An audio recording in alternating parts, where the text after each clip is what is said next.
বলছি, রাত 10টা বাজে 45 ফতোয়া দিচ্ছি, পৃথিবীর কোন বাবার বেটা যাকে বৈধভাবে জন্ম দেওয়া হয়েছে সে যদি বলতে পারে কোন সুদী ব্যাংকের দারোয়ান পর্যন্ত এই হাদিসের আওতা মুক্ত, তাহলে মরা পর্যন্ত আমি আর বক্তব্য দিব না, তার বাড়িতে বিনা টাকায় গোলামি করব। তার মানে তাকে 1 ঘন্টার জন্য ওই সুদী ব্যাংকের দারোয়ানের চাকরি জায়েজ নাই, কারণ আবু দাউদের 3333 নম্বর হাদিস, পৃষ্ঠা নম্বর 116, লাইন নম্বর 24, আল্লাহ নবী পরিষ্কার বলেছেন, আল্লাহ রাসূল অভিশাপ দিয়েছেন। কাকে দিয়েছেন? যে সুদ দেয়, যে সুদ নেয়, যে সুদের সাক্ষী থাকে এবং যে সুদের লেখালেখি করে। যে দারোয়ান কত সাক্ষী, সুদ দেওয়া নেওয়া চলছে, এটা সাক্ষী না? সাক্ষী। যে লেখালেখি করে। সেদিন বাংলাদেশের অনেক বড় এক সালাফির সাথে আমার দেখা। বলল, হুজুর স্যার, আমি একটা খুশি সংবাদ আছে। কি? আমার অফিসের সবাইকে আমি আহলে হাদিস বানিয়ে ফেলেছি, সালাফি বানিয়ে ফেলেছি। মাশাআল্লাহ, খুব ভালো, খুব খুশির খবর। তো বাবা তুমি কি করেছো? তো বলে যে আগে আমাদের অফিসে নির্ধারিত সময় জামাত হতো না, এখন আমরা নির্ধারিত সময় সবাই জামাতে সালাত আদায় করি যতক্ষণ অফিসে থাকি, এবং সবাই বুকে হাত বেঁধে রফলে দেন করে সালাত আদায় করে। বললাম মাশাআল্লাহ, এটা তো খুব ভালো খবর। সহিহ হাদিস অনুযায়ী সালাত আদায় চলছে, এটা খুব ভালো খবর। তো বাবা তুমি কোথায় চাকরি করো? তো বললাম আমি ড্যাশ ব্যাংকের ম্যানেজার। আমি বললাম বেটা তুই তো জাহান্নামের ম্যানেজার, তুই আবার মানুষকে আহলে হাদিস বানালি কিভাবে? তুই আবার সালাফি বানালি কিভাবে? কোন সুদের ব্যাংকে যারা চাকরি করে তাদের বিরুদ্ধে আল্লাহ যুদ্ধ ঘোষণা করেছেন, তুমি কিসের সালাফি? সালাফিদের তো যুদ্ধ হলো, আল্লাহ যার সাথে যুদ্ধ ঘোষণা করেছেন। সালাফিদের যুদ্ধ তো তাদের বিরুদ্ধে, ওই মতদর্শের বিরুদ্ধে। ওই মতদর্শের থেকে কিভাবে তুমি সালাফি বলে? তো বলে যে আমাদের বড় হুজুররা বলেছে যে না, যতদিন পর্যন্ত বিকল্প চাকরি না পাওয়া যায় ততক্ষণ পর্যন্ত নাকি চাকরি করা যায়। আমার হলো মূর্খ শায়েখ। হতে পারে ওর অনেক বড় ডিগ্রি আছে, হতে পারে দেশ বিদেশের ডিগ্রি আছে, ওই ডিগ্রি ওকে মূর্খ বানিয়েছে। কারণ ইত্যাদি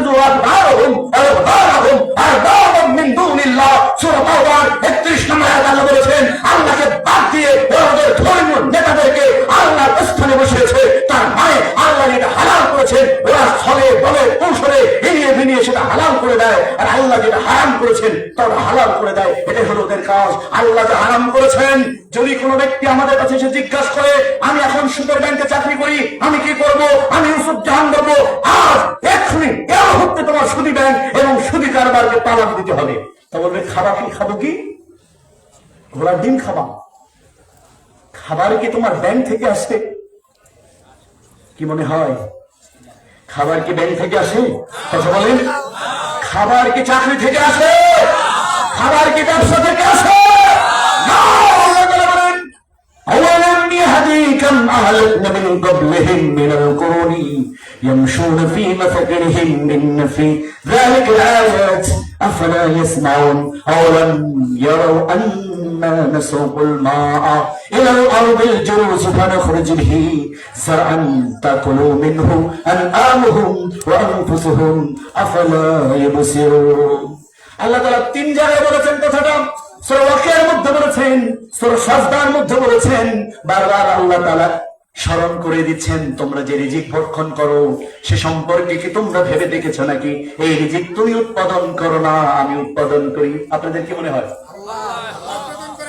কিভাবে উৎপাদন করেন তাও বলেন।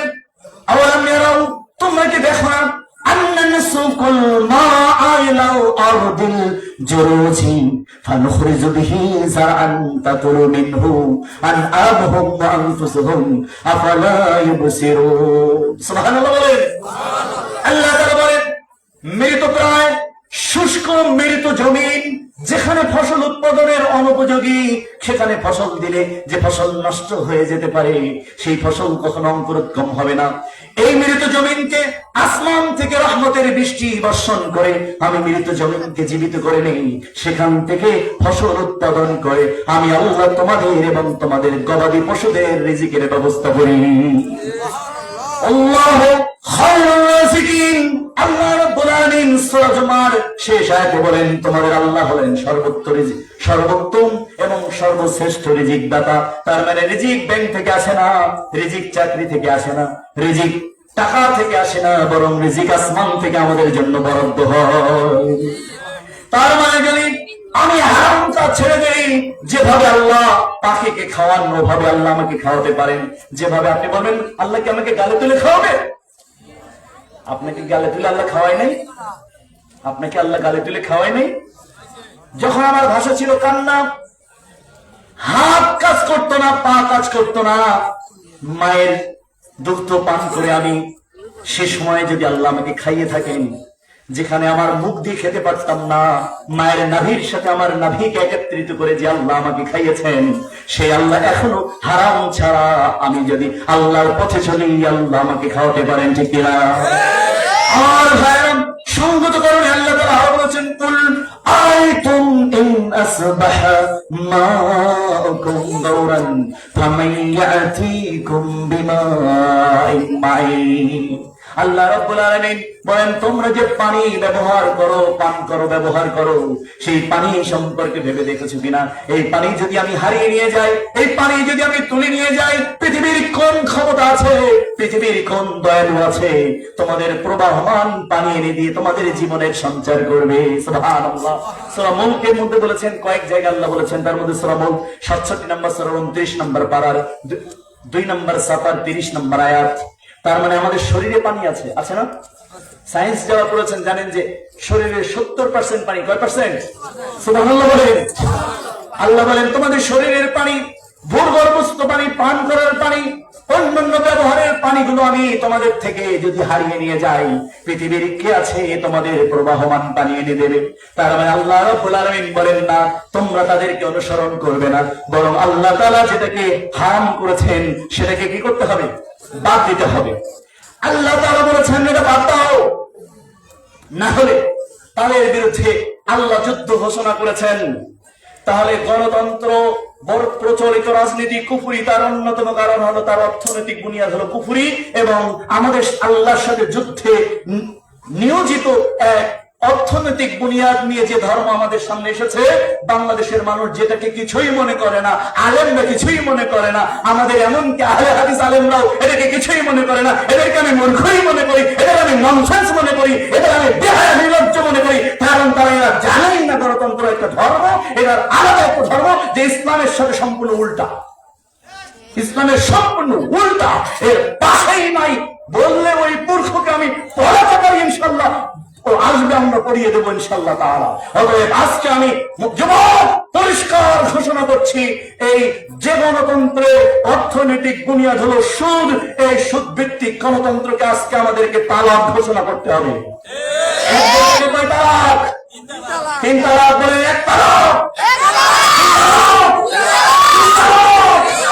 গণতান্ত্রিক ধর্ম বলেন, গণতান্ত্রিক ধর্ম, গণতান্ত্রিক নেতা, গণতান্ত্রিক দলকে, গণতান্ত্রিক মতাদর্শকে, গণতন্ত্রের অনুসারীদেরকে তালাক দিলাম, তালাক দিলাম, তালাক দিলাম। এই তালাক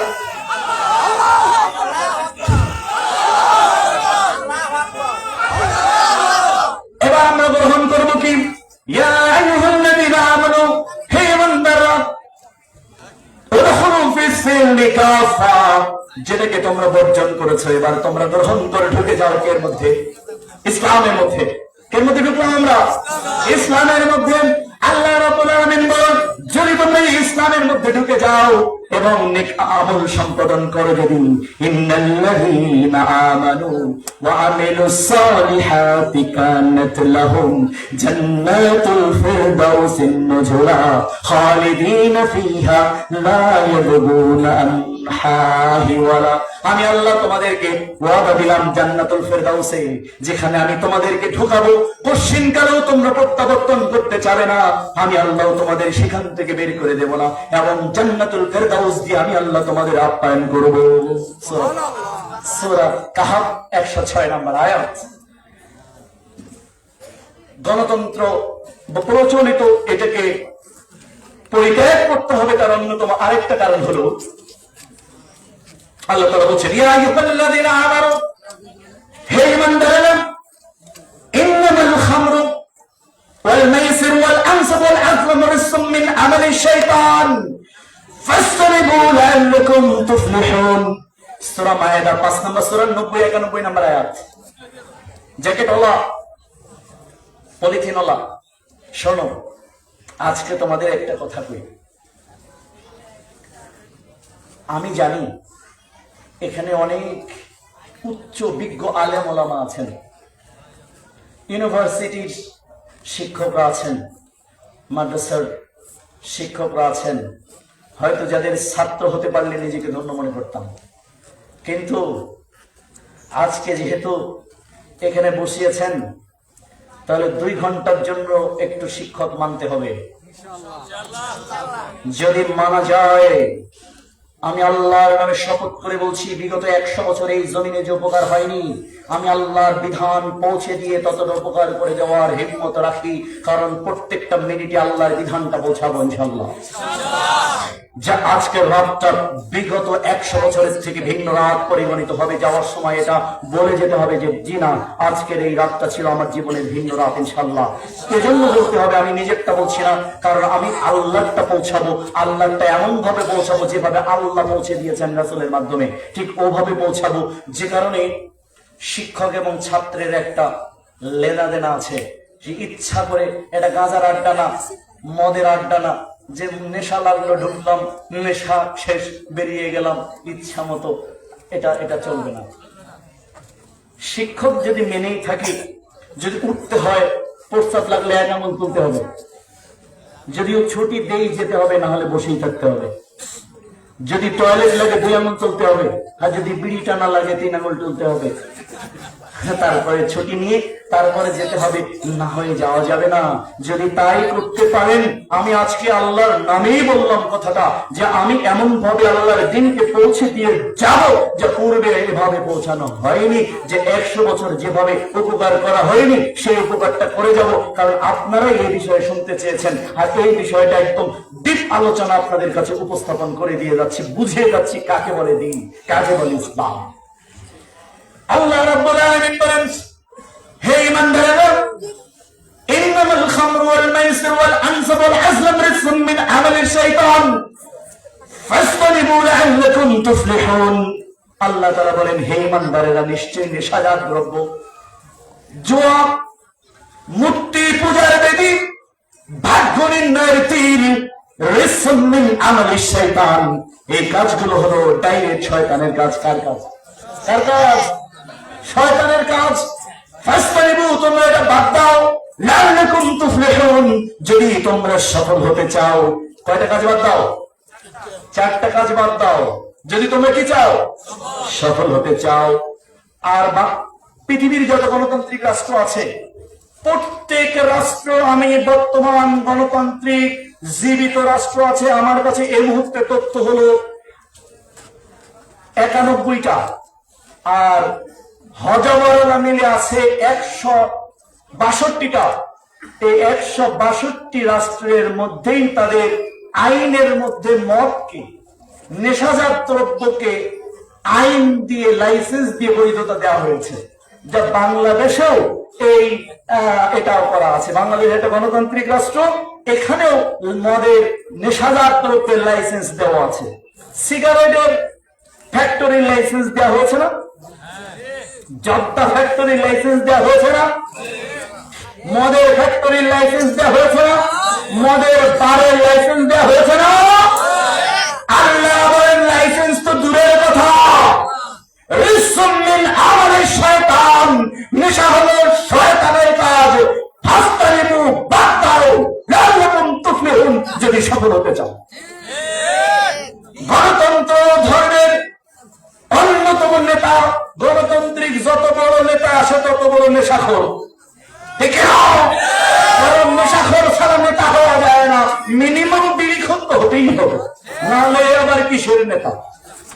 দেখবেন যে রাজনৈতিক প্রচারণা চালাচ্ছে, সেখানে বিড়ি টানতে টানতে যায়, আছে না? আল্লাহ রাব্বুল আলামিন বলেন, নিশ্চয়ই রিজসুম মিন আমালিশ শাইতান, এই নেশা হলো শয়তানের কাজ। আর গণতন্ত্রের নেশা হলো গণতান্ত্রিক মাতালদের মাথা ঠিক করার অন্যতম বিষয়, যা টয়লেটে পর্যন্ত ওদের গিয়ে খাওয়া লাগে। একমাত্র খাদ্য যা টয়লেটে গিয়ে খাইতে হয়, সেটা হলো নেশা। ঠিক না? আবু হুরায়রা রাদিয়াল্লাহু আনহু বলেন, লা ইয়াশরাবুল খামর লা ইয়াদখুলুল জান্নাতা মুদমিনুল খামর, জান্নাতে যাবে না যারা নেশা পান করে। ইবনে মাজাহ 3434 নম্বর হাদিস। ইবনে মাজাহ আল্লাহ আবু দারদাকে আল্লাহ নবী ডাকলেন, দারদা যে রাসূল, লা ইয়াশরাবুল খামর, তোমরা নেশা পান করবে না। ফাইন্নাহু মিফতাহু কুল্লি শাররিন, নিশ্চয়ই নেশা পৃথিবীর যত অকল্যাণ, পৃথিবীর যত অঘটন, পৃথিবীর যত অন্যায় অবিচার ঘটে পৃথিবীর উপর, রাহাজানি, অন্যায়, অঘটন, অকল্যাণ ঘটে, সকল অকল্যাণের চাবির নাম হলো নেশা। সকল অকল্যাণের চাবির নাম কি? নেশা। যে রাষ্ট্রের নেশার লাইসেন্স দেওয়া হয় ওই রাষ্ট্র কোনদিন সফল রাষ্ট্র হতে পারে না, বরং ওই রাষ্ট্র শয়তানের রাষ্ট্রে পরিণত হয়। আর প্রত্যেক গণতান্ত্রিক রাষ্ট্র হলো শয়তানের রাষ্ট্র, কারণ গণতন্ত্র নেশার লাইসেন্স না দিলে গণতন্ত্র টেকে না, আর নেশার লাইসেন্স দিয়ে ইসলাম টেকে না। যদি আপনাকে আমি নেশার লাইসেন্স দেই, আপনার দিন টিকবে না, আপনার ইসলাম টিকবে না। এর এখানে আল্লাহ নবী বলছেন। আবু হুরায়রা রাদিয়াল্লাহু আনহু বলেন, রাসূল সাল্লাল্লাহু আলাইহি ওয়াসাল্লাম বলেছেন, কুল্লু মুসকিরিন খামরুন, অফি রাওয়াতিন কুল্লু খামরুন হারামুন, অফি রাওয়াতিন কুল্লু মুসকিরিন হারামুন, রাহু মুসলিম, সহিহ মুসলিম 106 নম্বর পৃষ্ঠার 2003 নম্বর হাদিস। আল্লাহ বলেন, প্রত্যেক নেশাই মদ, প্রত্যেক নেশাই মদ। তার মানে দেশের মানুষ শুধু ঢাকা শহরের গুলশান বনানীতে লম্বা একটা বোতলে লাল পানি নিয়ে বড় বড় লোকেরা যা খায় তাকেই এদেশের মানুষ মদ বলে। এটা মদের সংজ্ঞা। গুলশান বনানীতে নায়ক নায়িকারা, গায়ক গায়িকারা লাল বোতলে, লম্বা একটা বোতলে, স্পেশাল বোতলে খেয়ে কিছুক্ষণ মাতলামি করে, এই দ্রব্যকে এদেশের মানুষ মদ বলে। কিন্তু আল্লাহর নবী বললেন, কুল্লু মুসকিরিন খামরুন, যত নেশা আছে পৃথিবীতে সকল নেশার নাম হলো মদ। তার মানে আমি বলে থাকি, মদের নাম মদ নয়, জর্দার নাম মদ। মদের নাম মদ নয়, সিগারেটের নাম মদ। মদের নাম মদ নয়, তামাকের নাম মদ। মদের নাম মদ নয়, বিড়ির নাম মদ। কুল্লু মুসকিরিন খামরুন, প্রত্যেকের নেশার মদ নয়, জর্দার নাম মদ, ইয়াবার নাম মদ, ফেন্সিডিলের নাম মদ, বাবার নাম মদ, গাঁজার নাম মদ, বিড়ির নাম মদ, গুড়ের নাম মদ, সিগারেটের নাম মদ, জর্দার নাম মদ। হুজুর যেটা খায় ওটাও মদ। ওরা খায় বোতলে, হুজুর খায় চিবিয়ে, বরং বোতলের চেয়ে হুজুর বেশি খায়। হুজুর চিবিয়ে খায় আর ও বোতলে খায়, একই তো হিসাব। ওর টাকা বেশি আছে, ও খায় বাংলা মদ, ওর টাকা কম আছে, আমাদের হুজুর খায় হেকেমপুরি মদ। সবই মদ। হুজুর হেকেমপুরি মদ খায় আর পরিমাণি খায়, ওর টাকা বেশি, ও বোতলের টাকা খায়। তার মানে হুজুরের যখন টাকা বেশি হবে, ও পরিমাণের পাশে গিয়ে একসাথে খাবে। তোমাদের মতো নষ্ট হুজুরের চিনি আমরা। প্রত্যেক মদ আল্লাহর নবী বলেন কেমন মদ? কুল্লু মুসকিরিন খামরুন, প্রত্যেক নেশাই মদ। কুল্লু মুসকিরিন হারামুন, প্রত্যেক মদকে আল্লাহ হারাম করেছেন। শুধু তাই নয়, আল্লাহর নবী এখনো বলছেন, মুদমিনুল খামরি তাবিদু ওয়াসালিন রাহু আবাদাউ, নেশা পান করা আর মূর্তি পূজা করা আল্লাহর নবী বলেন একই অপরাধ। নাউযুবিল্লাহ। মুদমিনুল খামরি তাবিদু ওয়াসালিন, নিশ্চয়ই আবু দাউদ 304 নম্বর পৃষ্ঠার 16 নম্বর লাইনের হাদিস, নিশ্চয়ই বিড়ি খাওয়া, নিশ্চয়ই সিগারেট খাওয়া, নিশ্চয়ই ইয়াবা খাওয়া, নিশ্চয়ই জর্দা খাওয়া, এরা কোন পর্যায়ের অপরাধী? এরা যেন মূর্তি পূজার মতো অপরাধী। তার মানে হিন্দু যখন নারায়ণ বাবু, তারপরে হচ্ছে মোদী বাবু, তারপরে হলো শ্রীকৃষ্ণ বাবু, ওরা যখন ওই মূর্তি তৈরি করে সরস্বতী পূজা, কালী পূজা, দুর্গা পূজার সময় কলা নিয়ে, মিষ্টি নিয়ে, সাবা করে এসে এখানে দাঁড়িয়েছে, আর আমাদের আব্দুর রহমান হুজুর পানের সাথে জব দেখে এখানে এসে দাঁড়িয়েছে। আল্লাহ রাসূল বলছেন, নারায়ণ বাবু আর আব্দুর রহমান বাবু তার সমান হয়েছে, দুইজন এখন বাবু। কেন? মুখগুলো খবর নেশা করা, তাদের বছরের নেশা হওয়া আর মুক্তি পূজা করা একই অপরাধ। তার মানে জর্দা খেয়েছে আর মুক্তি পূজা করেছে একই অপরাধ, সিগারেট খেয়েছে মুক্তি পূজা করেছে একই অপরাধ, বিড়ি পূজা করেছে, একই অপরাধ তাদের সাথে তামাক খেয়েছে, মূর্তি পূজা করেছে, একই অপরাধ। আর এই গণতন্ত্র ধর্ম এই নেশাকে প্রশ্রয় দিয়েছে, আশ্রয় দিয়েছে। এজন্য গণতন্ত্র কুফরি, গণতন্ত্র হারাম, গণতন্ত্র নিকৃষ্ট ধর্ম। এটাকে বাতিল করা, এটাকে প্রত্যাখ্যান করা, এটাকে প্রত্যাখ্যান করা মুসলমানদের জন্য ওয়াজিব ফরজ। মুসলমান গণতন্ত্রের ধর্ম থাকতে পারে না, কারণ এরা নেশাকে আশ্রয় দিয়েছে, নেশাখোরকে আশ্রয় দিয়েছে। আল্লাহ নবী সাল্লাল্লাহু আলাইহি ওয়াসাল্লাম বলেছেন, লা ইয়াশরাবু মান কানা ইউমিনু বিল্লাহি ওয়াল ইয়াউমিল আখির। তোমাদের মধ্যে যে ব্যক্তি আল্লাহ এবং আখিরাতে বিশ্বাস করেন, মান কানা ইউমিনু বিল্লাহি ওয়াল ইয়াউমিল আখির, তোমাদের মধ্যে যে ব্যক্তি আল্লাহ এবং আখিরাতে বিশ্বাস করে, ফালা ইয়াশরাবুল খামর, তারা যেন নেশা পান না করে। তার মানে বোঝা গেল, তোমাদের মধ্যে যে ব্যক্তি আল্লাহ এবং আখিরাতে বিশ্বাস করে, মুসনাদে আহমদ 11447 নম্বর হাদিস। আল্লাহ নবী বলেন, তোমাদের মধ্যে যে ব্যক্তি আল্লাহ এবং আখিরাতে বিশ্বাস করে সে যেন বিড়ি না খায়। তোমাদের মধ্যে যে ব্যক্তি আল্লাহ এবং আখিরাতে বিশ্বাস করে সে যেন সিগারেট না খায়, সে যেন তামাক না খায়, সে যেন জর্দা না খায়, সে যেন ইয়াবা না খায়, সে যেন ফেন্সিডিল না খায়, যেন ইয়াবা না খায়, হিরোইন না খায়। আল্লাহ নবী বলেন, মান কানা ইউমিনু বিল্লাহি ওয়াল ইয়াউমিল আখির, তোমাদের মধ্যে যে ব্যক্তি আল্লাহ এবং আখিরাতে বিশ্বাস করে, ফালা ইয়াজলিস আলা মাইদাতিন ইশরাবু আলাইহিল খামর, সে যেন যেখানে নেশা পান করা হয় সেখানে না বসে। যেখানে নেশা পান করা হয় সেখানে না বসে। তার মানে বিড়ি খাওয়া যাবে না, বিড়িখোরের পাশে বসা যাবে না, জর্দা খাওয়া যাবে না, জর্দাখোর হুজুরের পাশে বসাও না জায়েজ। মুসনাদে আহমদের 11447 নম্বর হাদিস। মদ খাওয়া যাবে না, মদখোরের পাশে বসা যাবে না, এটা আল্লাহ তাআলা হারাম করেছেন, হারাম করেছেন মুসনাদে আহমদ। তার মানে বোঝা গেল, এই গণতান্ত্রিক কোন নেতা এদের আদর্শের পিছনে বসা যাবে না, কারণ এরা নেশা খায়, নেশাখোরের পাশে বসে আড্ডাও দেয়। চায়ের দোকানে আড্ডা পিটায় কে? আমার বাপ না তুমি? চায়ের দোকানে বসা জায়েজ নেই, কারণ চায়ের দোকানে বিড়ি বিক্রি হয়, চায়ের দোকানে বসে সিগারেট টানা হয়, এক হাতে চা খায় আর এক হাতে সিগারেট টানা, আছে না নাই? ওখানে বসা যাবে? বসা যাবে না। আবু হুরায়রা রাদিয়াল্লাহু আনহু বলেন, আবু হুরায়রা রাদিয়াল্লাহু আনহু قال قال رسول الله صلى الله عليه وسلم ان الله اذا حرم شيئا وحرم ثمنه আবু দাউদ ইসনাদ সহিহ, আবু দাউদ 3488 নম্বর হাদিস। আল্লাহ নবী বলেন, আল্লাহ যখন কোন দ্রব্যকে হারাম করেন, তার ক্রয় বিক্রয় ব্যবসা বাণিজ্য সব একযোগে হারাম করে দেন। তার মানে মদ খাওয়া হারাম, মদখোরের পাশে বসা হারাম, মদ বিক্রি করা হারাম, মদের বার বসানো হারাম, বিড়ি বিক্রি করা হারাম, সিগারেট বিক্রি করা হারাম, জর্দা বিক্রি করা হারাম, জর্দা খাওয়া হারাম, জর্দাখোরের পাশে বসা হারাম। আবু দাউদ 3488 নম্বর হাদিস। তার মানে ইসলামী হুকুমত, ইসলামী শরিয়ত, ইসলামী দ্বীন কায়েম করতে হলে সর্বপ্রথম গণতন্ত্রকে প্রত্যাখ্যান করতে হবে, নেশাকে প্রত্যাখ্যান করতে হবে এবং নেশার বিরুদ্ধে সামাজিক এবং রাষ্ট্রীয় আন্দোলন গড়ে তুলতে হবে, ঠিক না?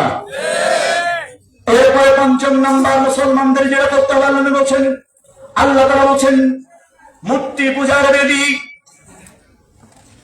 আমি আলোচনার এক পর্যায়ে বলেছিলাম, আমি হিন্দু ধর্মের চেয়ে গণতন্ত্র ধর্মকে মুসলমান এবং ইসলামের জন্য নিকৃষ্ট এবং কঠিন মনে করি। কেন?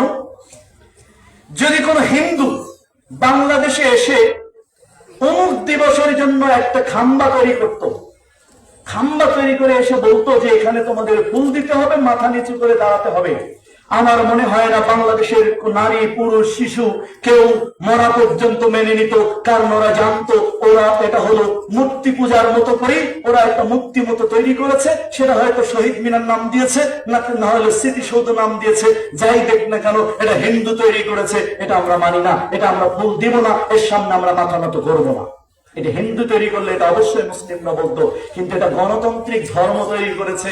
এই জন্য আমার ছেলে, তোমার ছেলে, ওনার ছেলে, তার ছেলে সবাই 21শে ফেব্রুয়ারির দিন রাত 12টায় বাজে নেতা খেতা তোমাদের মূর্খগুলো সবাই গিয়ে মাথা নিচু করে খালি পায়ে আবার ফুল নিয়ে গিয়ে দাঁড়ায়, ঠিক না? আল্লাহ বলেছেন, নিশ্চয়ই পূজা, মূর্তি পূজা এটা শয়তানের কাজ।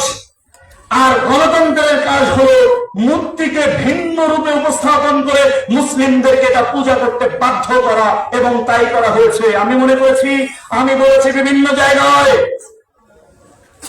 হিন্দু মূর্তির মধ্যে চোখ লাগায়, নাক লাগায়, হাত লাগায়, পা লাগায়, শরীর লাগায়, তারপর পূজা করে। আর তুমি হিন্দুর চেয়ে বেশি নিকৃষ্ট, তুমি খালি পায়ে খাম্বার সামনে পূজা লাগাও, ফুল লাগাও। তোমার লজ্জা করে না? হিন্দু তো মূর্তির মধ্যে হাত পা লাগায়, আর তুমি তো খাম্বা পূজা করো। তুমি খাম্বা পূজা করো মুসলমান, লজ্জা হওয়া উচিত। মুসলমানের বাচ্চা খাম্বা পূজা করতে পারে না, মুসলমানের বাচ্চা মূর্তি পূজা করতে পারে না। কুল্লু মুসলমান ফিন্নার ইয়ারু লাহু বিকুল্লি সাওয়াতিন সাওয়াহা ফায়ু আসবুহু ফি জাহান্নাম। আল্লাহ নবী বলেছেন কিয়ামতের দিন সবচেয়ে বেশি আযাব দেওয়া হবে মূর্তি তৈরি করি, প্রস্তুতকারী, মূল্যায়নকারী পূজারীদেরকে, যারা মূর্তি, ছবি, ভাস্কর্য, শহীদ মিনার, স্মৃতিসৌধ এগুলো পূজা করেছে, এগুলো মূল্যায়ন করেছে। কিয়ামতের দিন সবচেয়ে বেশি আযাব দেওয়া হবে। বুখারী ৫,৪৫৪ নম্বর হাদিস। কিয়ামতের দিন বলা হবে তুমি যেটা তৈরি করেছিলে এর মধ্যে জীবন দাও, যাকে তুমি সম্মান জানিয়েছো, যাকে তুমি মূল্যায়ন করেছে, সে বলবে আমি জীবন দিতে পারি না। আল্লাহ তাআলা সেদিন ওই ছবি, ওই ভাস্কর্য, ওই মুক্তির মধ্যে নিজে হাতে জীবন দেবেন। এরপরে একযোগে জাহান্নামে বাড়াবেন সকল গণতান্ত্রিক নেতা, সকল গণতান্ত্রিক মতাদর্শ, সকল ছবি, মুক্তি, ভাস্কর্য, শহীদ মিনার, স্মৃতিসৌধ পূজারীদের একযোগে জাহান্নামে পাঠানো হবে। পৃথিবীর কোন বাপ সেদিন তাদেরকে ঠেকায় দেখা যাবে? তোমার এখন নেতা আছে, তোমার নেতা আমাকে সাজা দিতে পারে, তোমার নেতা, তোমার রাষ্ট্র আমাকে রাষ্ট্রদ্রোহী মামলা দিতে পারে, কিন্তু আমি আল্লাহ দ্রোহী হতে আমি আমার পাতিয়ার মুসলমানদের উদাত্ত আহ্বান জানাচ্ছি, গণতন্ত্র প্রত্যাখ্যান করো। কারণ গণতন্ত্র আমাদের মূর্তি পূজারী বানিয়ে দিয়েছে, মানুষকে মূর্তি পূজারী বানিয়েছে। আমার প্রবন্ধ শিশু যারা বিশ্বাস করে, যাকে আমি ঘরে দিন দেই, সে সকালবেলা ২১শে ফেব্রুয়ারির দিন, সে ১৬ই ডিসেম্বরের দিন শহীদ মিনারের সামনে ফুল নিয়ে খালি পায়ে মাথা নিচু করে সেখানে দাঁড়াচ্ছে। এটা গণতন্ত্রের ধর্ম শিখিয়েছে। প্রত্যাখ্যান করে লাঠি মারো গণতন্ত্রে, যে গণতন্ত্র আমার আল্লাহর সাথে শিরিক করতে শিখিয়েছে। আমি যদি মারা যাই, আমার রক্ত যদি চলে যায়, আমি যদি সারা জীবন জেলে থাকি, আমি সেখানেই থাকবো, কিন্তু গণতন্ত্র এবং এই মুক্তি পূজার মতাদর্শকে মেনে নেব না ইনশাআল্লাহ।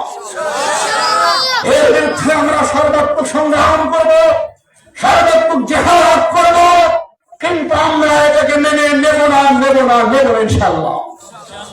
আমার ভাইরা, অতএব আমাদের সমাজকে এভাবে বানিয়ে ফেলা হয়েছে এক মুশরিক সমাজ, এই মতাদর্শ দিয়ে। এই জন্য এই মুশরিক সমাজের বিরুদ্ধে আমাদের সংগ্রাম করতে হবে, আমাদের লড়তে হবে। আগামীর বাংলাদেশ হলো ইসলামের বাংলাদেশ, আগামী বাংলাদেশ তাওহীদের বাংলাদেশ, আগামীর বাংলাদেশ সালাফিয়াতের বাংলাদেশ। বাংলার জমিন পরিচালিত হবে পবিত্র কোরআন এবং সহিহ হাদিস অনুযায়ী।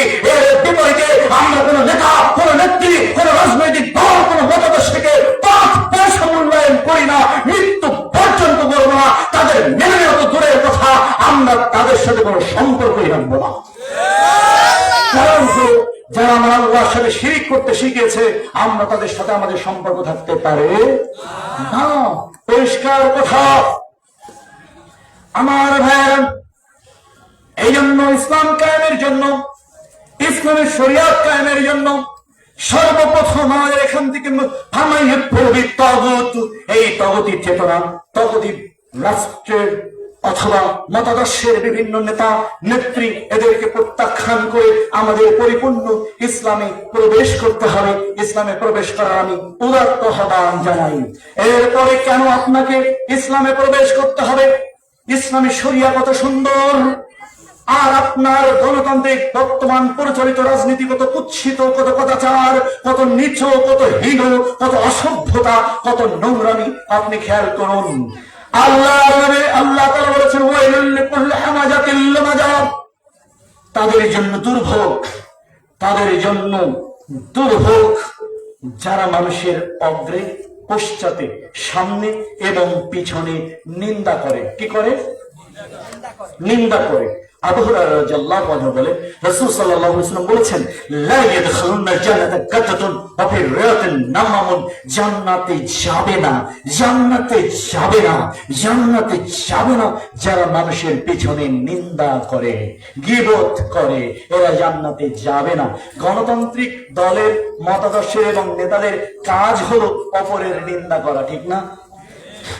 সকালবেলা শুরু হয়, বিএনপি যদি বলে, বিএনপির নেতা যদি বলে আওয়ামী লীগের ওই নেতা হলো চোর, ওই নেতা পরের দিন সাংবাদিক সম্মেলন করে বলবে ও হলো ডাকাত, ঠিক না?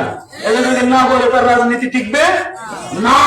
ও যদি বলে ওর মেয়ের সাথে খারাপ সম্পর্ক ছিল, পরের দিন সংবাদ সম্মেলন করে বলবে আমাদের কাছে অনেক রেকর্ড আছে যে তার নিজের প্রতিষ্ঠানের অনেক টিচারদের সাথে তার খারাপ সম্পর্ক ছিল। তার মানে একে অপরের চরিত্র হনন করা এই রাজনৈতিক দল এবং রাজনৈতিক বর্তমান বিশ্ব পরিস্থিতির একটা ট্রেন্ড। এটা করতে হবে, এটা তাদের জন্য ওয়াজিব। কিন্তু আমার ইসলাম কত সুন্দর দেখুন, আমার রাদিয়াল্লাহু আনহু বলেন, রাসূল সাল্লাল্লাহু আলাইহি ওয়াসাল্লাম বলেছেন, মান সাতারা আলা মুসলিম ফিদ দুনিয়া সাতারাল্লাহু ফিদ দুনিয়া ওয়াল আখিরাহ। কোন মুসলিম যদি, খেয়াল করেন, কোন মুসলিম যদি অপর মুসলিমের দোষ জানার পর ঢেকে দেয়, সাতারাল্লাহু ফিদ দুনিয়া ওয়াল আখিরাহ, আল্লাহ তাআলা দুনিয়া এবং আখিরাতে তাদের সব দোষ ঢেকে দেন। সুবহানাল্লাহ বলুন। তার মানে হলো, দেখেন ইসলাম কত সুন্দর। তুমি তোমার কোন ভাইয়ের, কোন বোনের কোন দোষ জেনেছো, কোন অন্যায় জেনেছো, আল্লাহর নবী বললেন তোমরা সেটা ঢেকে দাও, তোমরা সেটা গোপন করে দাও। তুমি যদি সেটা গোপন করে দিতে পারো, তাহলে দুনিয়া এবং আখিরাতে আল্লাহ তোমাদের সব পাপগুলো একযোগে ঢেকে দিবেন। সুবহানাল্লাহ বলেন। তাহলে আমার ইসলাম শিখিয়েছে একে অপরের পাপগুলোকে ঢেকে দিতে, আর বর্তমান রাজনীতি শিখিয়েছে একে অপরের পাপগুলো, একে অপরের গোপন অন্যায়গুলো খুঁটে খুঁটে বের করে মানুষের সামনে অপমান করতে। মুসলিমদের ইসলামে অপমান করতে শেখায় নাই, বরং মুসলিমের ইজ্জতকে, সম্মানকে প্রতিহত করাকে সবচেয়ে বড় সুদ ঘোষণা দিয়েছে ইসলাম, নাউজুবিল্লাহ।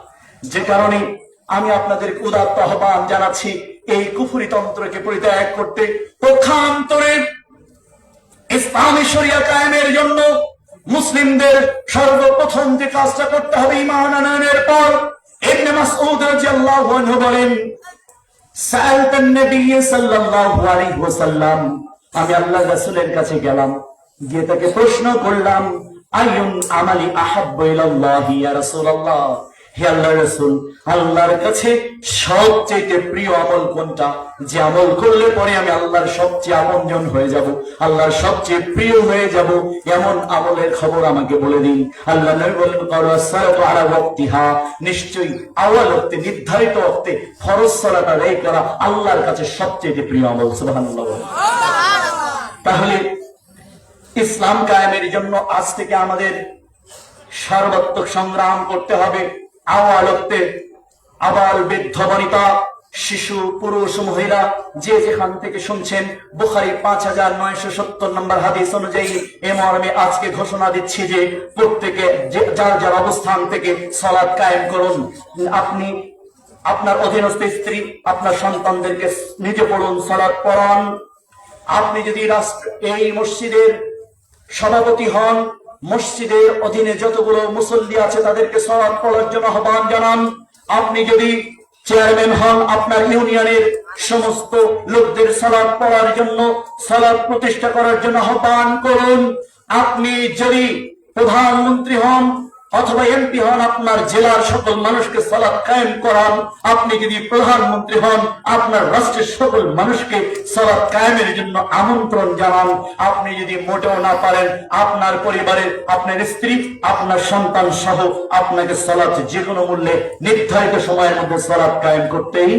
আল্লাহ তাআলা বলেন সূরা নিসা 4 নম্বর সূরার 103 নম্বর আয়াত, ইন্নাস সালাতা কানাত আলাল মুমিনিনা কিতাবান মাওকুতা, নিশ্চয় নির্ধারিত সময়ে সালাত আদায় করাকে মুমিনদের জন্য আমি আল্লাহ ফরজ করে দিয়েছি। সুবহানাল্লাহ। সূরা নিসা 4 নম্বর সূরার 103 নম্বর আয়াত। তার মানে সালাত কায়েম করতে হবে, সালাত কায়েম করাতে হবে। পক্ষান্তরে আবু হুরায়রা রাদিয়াল্লাহু আনহু বলেন, রাসূল সাল্লাল্লাহু আলাইহি ওয়াসাল্লাম বলেছেন, সালাসাতুন লা ইয়াদখুলুনাল জান্নাত আবাদা, তিন শ্রেণীর মানুষ কঠিন কালে কোন দিন জান্নাতে যাবে না। তিন শ্রেণীর মানুষ কঠিন কালে কোনদিন জান্নাতে যাবে না। তার মধ্যে সাহাবারা বলেন, আমান বাইসাল্লাযী ইউকিরু আহলাল খাবাসা, আল্লাহ বলেছেন যে তার পরিবারে, যে তার অধীনস্থদের কোন পাপ মেনে নেয়, সে কোনদিন জান্নাতে যাবে না। যদিও লোকটা ৫ ওয়াক্ত সালাত আদায় করে, তাহাজ্জুদ পড়ে, হজ করেছে, যাকাত দেয়, কিন্তু তার স্ত্রী সালাত পড়ে না, তার সন্তানরা সালাত পড়ে না, তার অধীনস্থরা এই পাপ করছে, এটা যদি ওই বাবা না ঠেকায়, আল্লাহ বলেছেন লা ইয়াদখুলুনাল জান্নাত আবাদা, সে আর জান্নাতে যাবে না। তার মানে হলো কোরআনুল কারীমের মধ্যে কোথাও সালাত পড়ার কথা বলা হয় নাই, আকিমুস সালাত, সালাত কায়েমের কথা বলা হয়েছে। ও আমার মুসলিম ভাইরা, আজকে থেকে গণ আন্দোলন গড়ে তুলুন, পারিবারিক আন্দোলন, ব্যক্তিগত আন্দোলন গড়ে তুলুন।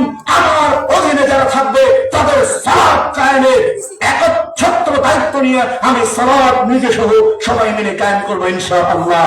তাহলে আপনি হবেন এই জগতে, এই রাষ্ট্রের মধ্যে আল্লাহর কাছে বুখারী ৫৯৭০ নম্বর হাদিস অনুযায়ী সবথেকে শ্রেষ্ঠ মানুষ। সুবহানাল্লাহ বলেন। আপনার উপর দিন কায়েম হবে। এই দেখেন হাদিস, আবু হুরায়রা রাদিয়াল্লাহু আনহু বলেন, আল্লাহ রাসূল সাল্লাল্লাহু আলাইহি ওয়াসাল্লাম বলেছেন, লা ইয়াজিদু তাইফাতাম মিন উম্মতি ইউকাতিলুনা ফি সাবিলিল্লাহি আলাল হক্কি ইলা ইয়াউমিল কিয়ামাতি। সহিহ মুসলিমের ১৫৬ নম্বর ৫৪ নম্বর হাদিস, আমার উম্মতের একটা দল হক প্রতিষ্ঠার জন্য আমরণ সংগ্রামরত থাকবে। সুবহানাল্লাহ। এবং এরা বিজয়ী দেশে থাকবে, আল্লাহ এদের বিজয়ী করে রাখবেন। তার মানে দিন বিজয়ী মানে হলো পুরা রাষ্ট্রের মধ্যে বিজয়ী হয়েই যাবে, বিষয়টা এমন নয়। দিন বিজয়ী মানে আমার পরিবারের মধ্যে আল্লাহ দিন বিজয়ী রাখতে পারেন। আমি কোন কুফরির সাথে মেনে নিব না, আমি কোন অন্যায়কে মেনে নিব না, আমি আল্লাহর দিনের উপর অটল অবিচল থাকবো। এটা হলো দিন কায়েমের পারিবারিক অধ্যায়। তার মানে আমাদের পরিবার থেকে সূচনা করতে হবে। সুবহানাল্লাহ বলেন। দিন কায়েমের সূচনা কোথা থেকে? পরিবার। Your family is a small state. আপনার পরিবার কিন্তু একটা ছোট রাষ্ট্র। সুবহানাল্লাহ। এই রাষ্ট্রের মধ্যে দিন কায়েমের জন্য আমাকে চেষ্টা করতে হবে। তার প্রথম হলো আপনি সালাত কায়েম করবেন, এবং সেই সালাতটা আপনি আওয়াল ওয়াক্তে পড়বেন। কোন ওয়াক্তে? আল্লাহ তাআলা কি সুন্দর করে বলেন, শুনেন, মুহাম্মাদুর রাসূলুল্লাহ والذين معه أشداء على الكفار رحماء بينهم تراهم ركعا سجدا يبتغون فضلا من الله ورضوانا فيماهم في وجوههم من أثر السجود ذلك مثلهم في التوراة ومثلهم في الإنجيل। সুবহানাল্লাহ বলেন। আল্লাহ বলেন মুহাম্মদ রাসূলুল্লাহ এবং তার উম্মতের বৈশিষ্ট্য কেমন হবে। ذلك مثلهم في التوراة, আমি তাওরাতের মধ্যে বর্ণনা করেছিলাম, ওমাসালুহুম ফিল ইনজিল, আমি ইনজিলের মধ্যে বর্ণনা করেছিলাম। তার মধ্যে অন্যতম প্রধান তাদের বৈশিষ্ট্য হবে রুকআন সুজদাই ইয়াবতাগুনা ফাজলাম মিনাল্লাহি ওয়া রিদওয়ানা। তাদের রবের সন্তুষ্টির জন্য দিনে এবং রাতের অধিকাংশ সময় যদি তুমি তাদেরকে খুঁজে পাও, তাহলে অবশ্যই তোমরা তাদের রুকু অথবা সাজদার মধ্যে খুঁজে পাবে। সুবহানাল্লাহ। সূরা ফাতহা ৪৮ নম্বর সূরা ২৯ নম্বর আয়াত।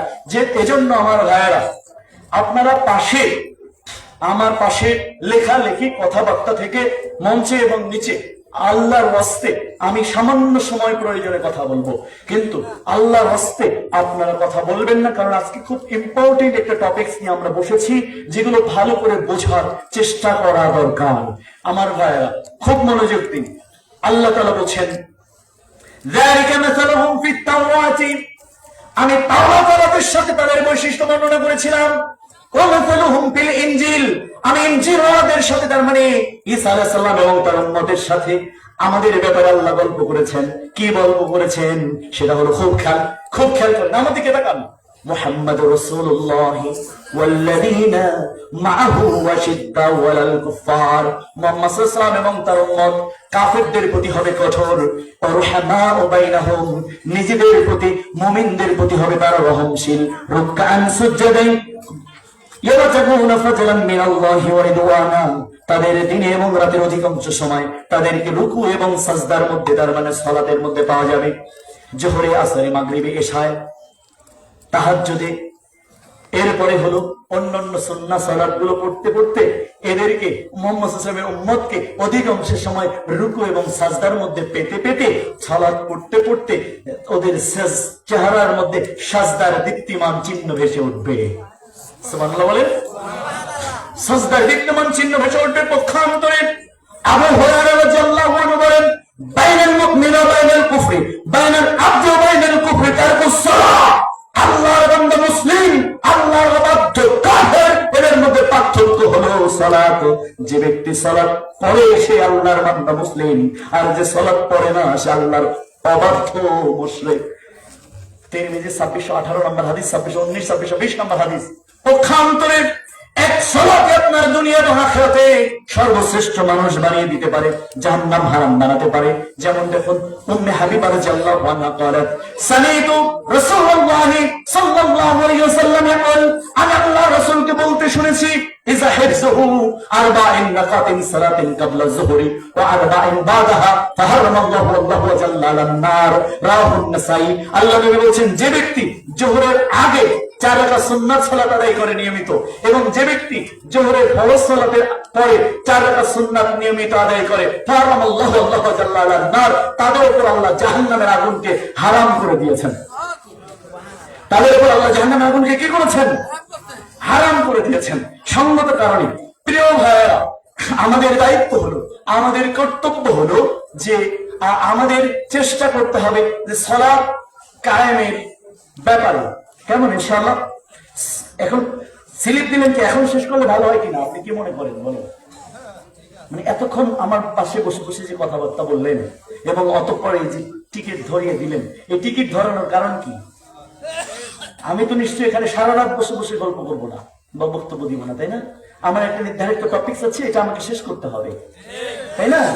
এখন আপনি এভাবে আমাকে দাওয়াত দেন কেন? না বুঝে আমাকে বুঝে দাওয়াত দিবেন। আমাকে যারা চিনেন বুঝেন তারা দাওয়াত দিবেন, না হলে আমাকে অযথা এখানে। কারণ আমি তো টাকার গোলাম না, তো আমি টাকার জন্য ওয়াজ করি না। তো এই যে আমার পাশে আমার মাদ্রাসার যে একজন শিক্ষক বসে আছে, শুনেন, আপনারা যে টাকাটা দেন, এই টাকাটা আমি যে আসা যাওয়া করি না রাস্তার, এই টাকাটাও আমার যে ব্যক্তিগত কিছু ইনকাম আছে, বৈধ ইনকাম, সেই ইনকামের টাকা দিয়ে আমি আমার এই যাওয়া আসার পথ খরচ করি, এবং আশপাশে এই টাকাটার সাথে সাথে মসজিদ নির্মাণের কাজে যায়। বাংলাদেশের 64 জেলায় কিছু মক্তব চালু আছে, এই মক্তব প্রতিদিন বাচ্চাদের খাবার দেওয়া হয়। এই জন্য শত শত ছেলে এবং মেয়েরা মক্তবে পাগলের মতো ছুটে আসতেছে বিভিন্ন জেলায়। এই টাকাটা দিয়ে এই খাবার পৌঁছানো হয়। আপনারা, আমি কোনোদিন যাকাত, ফিতরা অথবা দানের টাকা উঠাই না। আপনারা যে টাকাটা আমাকে দেন, এই টাকাটা গণমক্তবের এই বাচ্চাদের খাবার এবং প্রত্যেক মক্তবের পিছনে 5,000 করে টাকা দিন। কত? এখানে আমি দুঃখিত, এটা বলতে হচ্ছে বাধ্য হয়ে। তার কারণ আগে চিনবেন, বুঝবেন, তারপরে দাওয়াত দিবেন আমাদের, না হলে প্রয়োজন নেই। কারণ আমরা যে জায়গায় যাব, ওই জায়গায় ওই মতাদর্শের আমি ওই জায়গায় জিজ্ঞেস করি কোন টপিক্স এর উপর কথা, ওই টপিক্স এর উপর কবর রচনা করে নতুন এক সূর্য উদিত করে তারপর আমি বিদায় নেওয়া লোক ওই অঞ্চল থেকে, তার আগে না। তার মানে ওই জায়গায় আগামী, আজকে বক্তব্য দিয়ে গেছি, আগামী 100 বছর ওই জায়গায় বাতি জ্বলতে থাকবে, ইসলামের কলিজা পর্যন্ত জ্বলে যাবে, কাফেরদের কলিজা পর্যন্ত জ্বলে যাবে, ইসলামের বিপরীত শক্তি কায়েম করে দিন, কায়েম হবে ইসলাম। এই জন্যই চাই আমি, টাকার জন্য নয়। আমি কোনো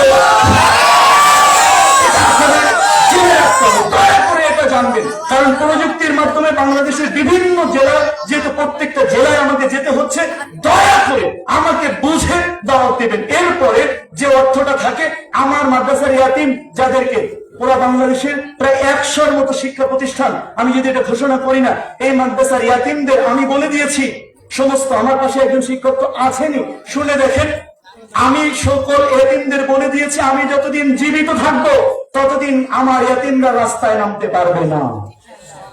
আমার এই অর্থ আমার এই ইয়াতিমদের পিছনে আলহামদুলিল্লাহ খরচ হয়, তাদের খাবার, তাদের পড়াশোনা, তাদের কিতাব কেনা, এবং তাদের যখন বাড়িতে যায় মাদ্রাসা থেকে ঈদের যাবতীয় বোনাস তাদেরকে দেওয়া হয়। এই জন্য আমি ভাই কোন মৌসুমে এবং ব্যবসায়িক আলোচক নই, যে কারণে আমাদেরকে বুঝে শুনে তারপরে গুছিয়ে দেওয়া দিতে হবে। আমরা যেটা বলছিলাম যে আমরা শেষ করে দিচ্ছি কয়েক মিনিটের মধ্যে দিন কায়েমের জন্য। এরপরে আরেকটা গুরুত্বপূর্ণ বিধান আল্লাহ নবীর কাছে জিজ্ঞাসা করা হলো, সুম আয়ুন বিরুল ওয়ালিদাইন, সুম আয়ুন, তারপর কোনটি? বলেন আল জিহাদু ফি সাবিলিল্লাহ। আল্লাহর জমিনে আল্লাহর দিন কায়েমের জন্য অন্যতম গুরুত্বপূর্ণ একটা হাতিয়ার আছে, এই হাতিয়ার নাম হলো জিহাদ ফি সাবিলিল্লাহ। কি নাম? বুখারী 5970 নম্বর হাদিস। তার মানে আমরা জিহাদ ফি সাবিলিল্লাহর মাধ্যমে, গণতন্ত্রের মাধ্যমে ইসলাম কায়েম করব না, পীরতন্ত্রের মাধ্যমে ইসলাম কায়েম করব না, সমাজতন্ত্রের মাধ্যমে ইসলাম কায়েম করব না।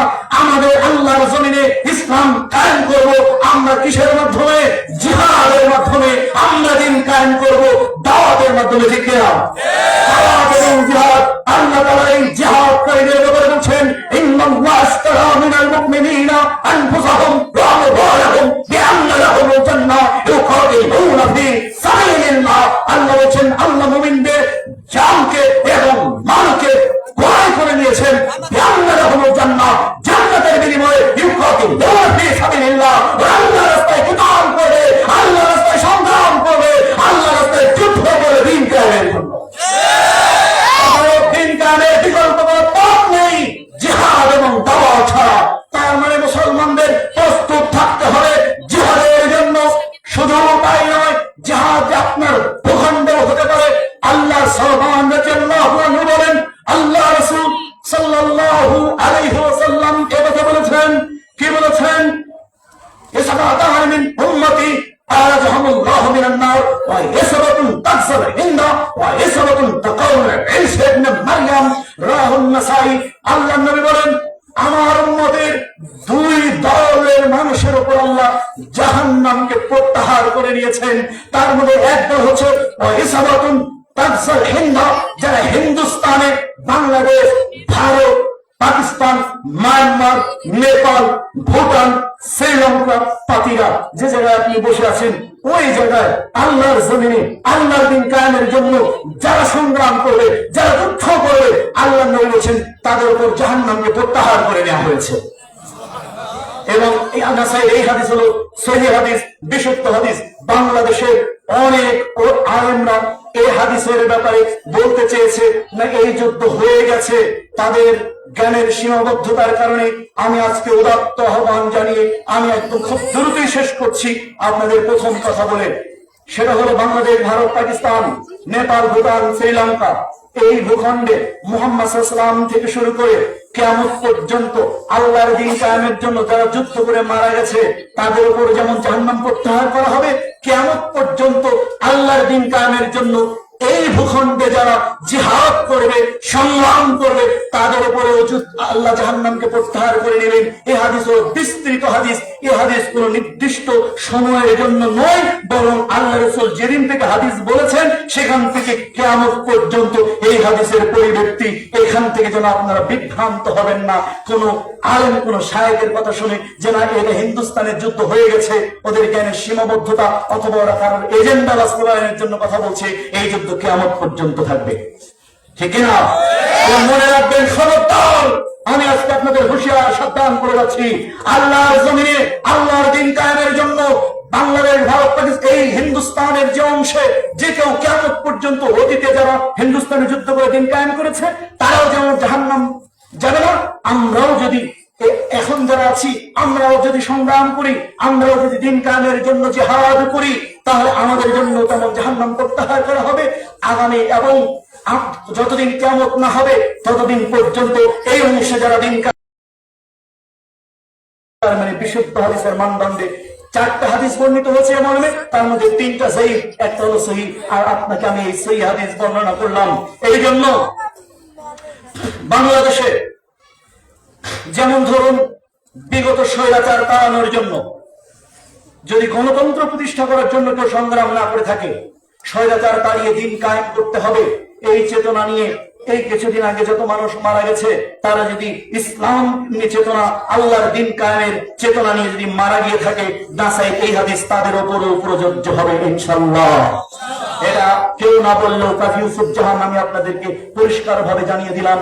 আর যদি কেউ গণতন্ত্র প্রতিষ্ঠার জন্য এই যে স্বৈরাচার পতনের আন্দোলন করে জিহাদ করে থাকে তাহলে সেটা তাদের দোষ, কিন্তু সে যদি নিয়াত করে থাকে আল্লাহর দ্বীন কায়েমের জন্য আমরা সংগ্রাম করছি, তাহলে তাদের উপরেও জাহান্নাম করতে হবে ইনশাআল্লাহ। এই জন্য আমার ভাইরা আজকে পরিষ্কার আরো ক্লিয়ার হন, যদি কেউ এ কথা বলে যে না এ যুদ্ধ হয়ে গেছে, তার মুখের উপর বলবেন আল্লাহ সূরা বাকারার 111 আয়াতে বলেছেন, কারণ আপনারা আমাকে বলেছেন দিন কায়েমের ব্যাপারে, তাই না? দিন কায়েমের বিশুদ্ধ তথ্য আপনার কাছে দিতে হবে, এটা আমার দায়িত্ব। কারণ আপনি তাদের কাছে জিজ্ঞাসা করবেন এই যুদ্ধ যে হয়ে গেছে, পাল্টা একটা হাদিস দিয়ে বলেন যে এই যুদ্ধে আল্লাহ রাসূল এই সময় থেকে এই সময়ের মধ্যে হবে, এ কথা বলেছেন। যদি তাই বলে না হয়ে থাকে তাহলে এই হিন্দুস্তানের যুদ্ধ হয়ে গেছে এ কথা বলেন কিভাবে? বরং আপনার কথার সপক্ষে দলিল দেখান। সূরা বাকারার 111 নম্বর আয়াত, কুল হাতু বুরহানাকুম ইন কুনতুম সাদিকিন, তুমি যদি সত্যবাদী হও তোমার কথার সপক্ষে কি করো? দলিল দেখাও। যে কারণে আমার ভাইরা দলিলের মাধ্যমে কথা বলতে হবে। এই জন্য আপনাদেরকে আমি উদাত্ত আহ্বান জানাচ্ছি, বাংলাদেশে গণতন্ত্রকে প্রত্যাহার করার জন্য, সমাজতন্ত্র পীরতন্ত্রকে প্রত্যাহার করে নেওয়ার জন্য আমি তো আল্লাহর জমিনে এই ভূখণ্ডে জিহাদের জন্য প্রস্তুত কে আছেন? যদি থাকেন তাহলে লিল্লাহি তাকবীর। এই জমিনে সালাফি কোরআন এবং বিশুদ্ধ দ্বীন এই জমিনে আমরা কায়েম করব। যদি আমাদেরকে যে কোনো তকমাকেও লাগাক না কেন তাতে আমরা পরোয়া করি না, আমরা কোনো কুফরি নীতি বিশ্বাস করি না।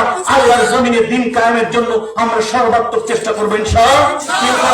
আল্লাহ নবী বলেছেন আল জিহাদু ফি সাবিলিল্লাহ, আল্লাহর কাছে সবচেয়ে আপনজন, সবচেয়ে প্রিয়জন হলো বুখারী 5970 নম্বর হাদিস, যারা আল্লাহর জমিনে দ্বীন কায়েমের জন্য সংগ্রাম করবে, জিহাদ করবে। আমার ভাইরা বুখারী 5970 নম্বর হাদিস, আল্লাহ বলেছেন আশ-শাহিদু সিত্তা খাসালিন, আল্লাহর এই দ্বীন কায়েমের জন্য যারা আল্লাহর রাস্তায় মারা যাবে তাদের জন্য আল্লাহ রাসূল মোট 17টা পুরস্কার বলেছেন। তার মধ্যে 6টা এক হাদিসে, একটা এক হাদিসে, একটা আর এক হাদিসে। জাস্ট আমি আমার বেঁধে দেওয়ার সময়ে আজকে আমি আমার বক্তব্য শেষ করবো। জাস্ট আর 5 মিনিট সময় আছে, 5 মিনিটের মধ্যে শেষ করবো। 5 মিনিট আপনি 10টা হাদিস শোনার চেষ্টা করুন। আল্লাহ নবী সাল্লাল্লাহু আলাইহি সাল্লাম বলছেন যে সালাসাতুল লা তারাইহু নারুল ইয়াউমাল কিয়ামা, 3 শ্রেণীর চোখ কিয়ামতের দিন জাহান্নাম চোখেই দেখবে না। যারা দ্বীন কায়েমের জন্য জিহাদের অংশ হিসাবে আল্লাহর জমিনে যখন যুদ্ধরত থেকে ওরা জাগন্ত থাকবে, অর্থাৎ শত্রুদের থেকে মুসলিমদেরকে পাহারা দেওয়ার জন্য, মুসলিম ভূখণ্ডকে পাহারা দেওয়ার জন্য, মুসলিমদেরকে নিরাপদ রাখার জন্য যারা সংগ্রাম করবে এবং জেগে থাকবে, ওই চোখ কিয়ামতের দিন জাহান্নাম দেখবে না। জিহাদের চোখ, সুবহানাল্লাহ বলেন। জিহাদের চোখ সিলসিলাতুল হাদিস সহিহা 1477 নম্বর হাদিস, জিহাদ করবে যারা ওই চোখগুলো জাগন্ত জিহাদের জন্য জাগন্ত চোখ, কিয়ামতের দিন জাহান্নাম চোখে দেখবে না। ওয়াইনুল হাসাব ফি সাবিলিল্লাহ, আল্লাহর জমিনে দ্বীন কায়েমের জন্য আল্লাহর রাস্তায় যারা জাগন্ত থাকে এই চোখগুলোর জন্য জাহান্নামকে হারাম করে দেওয়া হয়েছে। আল্লাহর দ্বীনের জন্য যারা জিহাদ করবে তাদের জন্য জাহান্নামকে হারাম করা হয়েছে। সিলসিলাতুল হাদিস সহিহা 1477 নম্বর হাদিস। তিরমিজির হাদিস আশ-শাহিদ সিত্তা খিসালিন, আল্লাহ বলেছেন শহীদকে 6টা পুরস্কার দেওয়া হবে। তার মধ্যে প্রথম পুরস্কার রক্তের ফোঁটা জমিনে পড়ার করবে, আল্লাহ তাকে ক্ষমা করে দিবেন, কবরের শাস্তি মাফ করে দিবেন, কবরে কোনো ফিতনা রাখা হবে না। There will be no question answer session in the day of Qiyamah, কিয়ামতের দিন তাদের জন্য কোনো প্রশ্ন উত্তর পর্ব থাকবে না। কিয়ামতের মাঠে তাদেরকে 70 হুরের সাথে আল্লাহ নিজে দিয়ে পড়াবেন। 70 জনের বিরুদ্ধে যাদের জাহান্নাম নিশ্চিত হয়েছে তাদেরকে আল্লাহ সুবহানাহু ওয়া তাআলা তাদের ব্যাপারে সুপারিশ কবুল করবেন, এরপরে বিনা হিসাবে শহীদকে জান্নাতে ঢোকার পারমিশন দেবেন। এই হচ্ছে আল্লাহর দ্বীন কায়েমের জন্য যারা আল্লাহর রাস্তায় জিহাদ করবে, সংগ্রাম করবে, তাদের হলো 7টা পুরস্কার। 2টা হাদিস। দুনিয়ায় আল্লাহ সুবহানাহু ওয়া তাআলা তাদেরকে সম্মানিত করবেন, হয় শহীদ হিসাবে আর না হয় গাজী হিসাবে। সুবহানাল্লাহ। এবং আল্লাহর নবী এই কথা বলেছেন লা ইয়াজিদু তাইফাতুন মিন উম্মতি ইকাতিলুনা ফি সাবিলিল্লাহি আলাল হাক্কি ইলা ইয়াউমিল কিয়ামাতি। সহিহ মুসলিম 156 নম্বর হাদিস। আমার উম্মতের একটা দল ইউকাতিলুনা কিতাল করবে, যুদ্ধ করবে, সংগ্রাম করবে কিয়ামত পর্যন্ত, এবং তারা প্রকাশ্যে থাকবে এবং আল্লাহ তাদের বিজয়ী করে রাখবে। তার মানে এই হাদিস বোঝার জন্য আরেকটা কোরআনে আয়াতে ফিরিয়ে নিয়ে যাই। আল্লাহ সুবহানাহু ওয়া তাআলা বলেছেন, হুয়াল্লাযী আরসালা রাসূলাহু বিল হুদা ওয়া দীনিল হক লিইয়ুযহিরাহু আলা দ্বীনি কুল্লিহি ওয়া কাফা বিল্লাহি শাহীদা। সূরা ফাতহা 48 নম্বর সূরা 30 নম্বর আয়াত 29 নম্বর আয়াত আল্লাহ সুবহানাহু ওয়া তাআলা বলেন, তিনি আল্লাহ হুয়াল্লাযী আরসালা রাসূলাহু বিল হুদা, তিনি তার রাসূলকে পূর্ণ হেদায়েতের উপর পাঠিয়েছেন, ওয়া দীনিল হক এবং হক দ্বীনের উপর, লিইয়ুযহিরাহু আলা দ্বীনি কুল্লিহি, যিনি সকল দ্বীনের উপর সকল ধর্মের উপর আমার ইসলামকে আল্লাহ বিজয়ী করবেন। সুবহানাল্লাহ বলেন। তার মানে আল্লাহ আপনাদেরকে ঘোষণা দিয়েছেন আল্লাহ আপনাদেরকে বিজয়ী করবেন শুধু যদি আল্লাহর রাস্তায় জিহাদের মনস্তাত্ত্বিক দৃঢ় শপথ নিয়ে উদাত্ত আহ্বান জানিয়ে গেলাম, দৃঢ় কণ্ঠে দৃঢ় চেতা নিয়ে যদি তারা দাঁড়িয়ে যায়, আল্লাহ ওয়াদা করেছেন আমি তাদের বিজয়ী করব। কারণ হলো যালিকা বিআন্নাল্লাহ মাওলাল্লাযীনা আমানু ওয়া আন্নাল কাফিরিনা লা মাওলা লাহুম। তোমরা যা আল্লাহর জানে আল্লাহর জন্য যুদ্ধ করবে, সংগ্রাম করবে, জেনে রাখবা তোমাদের একজন মাওলা আছে, তোমাদের একজন অভিভাবক আছে। যালিকা বিআন্নাল্লাহ মাওলাল্লাযীনা আমানু, তার তিনি হলেন মাওলা, তিনি হচ্ছেন তোমাদের আল্লাহ। সুবহানাল্লাহ। ওয়া হুয়া আলা কুল্লি শাইইন কাদির। তোমরা আমেরিকার পরাশক্তিকে ভয় পাবে না, অন্য কোন পরাশক্তিকে ভয় পাবে না। তোমরা জেনে রেখো ওয়া হুয়া আলা কুল্লি শাইইন কাদির, তিনি সকল পরাশক্তির উপর চূড়ান্ত পরাশক্তি। যালিকা বিআন্নাল্লাহ মাওলাল্লাযীনা আমানু, অতএব তোমরা ঈমান এনেছো আল্লাহর উপর, তোমাদের একজন অভিভাবক আছেন, তার নাম হলো আল্লাহ। ওয়া আন্নাল কাফিরিনা লা মাওলা লাহুম, কিন্তু যারা দিনকে দুনিয়া থেকে মিটিয়ে দিতে চায়, এই দিনকে যারা পছন্দ করে না, আল্লাহ বলছেন তাদের কোনো মাওলা নেই, তাদের কোনো অভিভাবক নেই। সূরা বাকারার 256 আয়াতে আল্লাহ বলছেন, কুতিবা আলাইকুমুল কিতালু ওয়া হুয়া কুরহুন লাকুম, আমি তোমাদের উপর আল্লাহর রাস্তায় যুদ্ধ করাকে, জিহাদ করাকে ফরজ করেছি। সুবহানাল্লাহ। কুতিবা আলাইকুমুল কিতাল, দিন কায়েমের জন্য একদিকে যেমন দাওয়াত, অপরদিকে দিন কায়েমের জন্য আমি তোমাদের জন্য যুদ্ধকে ফরজ করেছি।